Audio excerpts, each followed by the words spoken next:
this is Frank Walker. This is Marriage Minute. I'm talking about house cleaning. Oh no, yes, house cleaning. I do the house cleaning in our house, okay? And my wife loves it. And it turns out that it's a really romantic thing to do, to be the house cleaner, okay? Because everybody loves the person that's doing the work. Cleaning is beneficial to your mind, to your body, to your soul, to your relationships. It's really, really important. It's good for your physical health. You gain control over your life.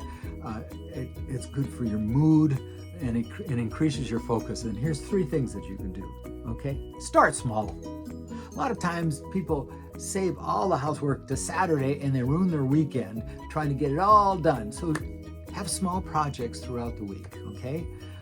Vacuuming one day, cleaning the sink the next day, and get it done and get in small things. Second thing, set a timer, okay? I'm going to work for a half hour. Set the timer on 30 minutes and get to it. Get to it. Don't do other things. Don't be distracted. But get that timer. And when that timer goes off, say, okay, it's done for today. So you're doing small projects. You're doing them very quickly, and you're getting it done.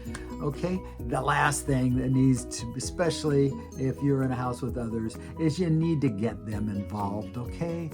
They need to have responsibility in the house and its cleanup, and they need to be involved with you, okay? And if you're all in, thanks for watching.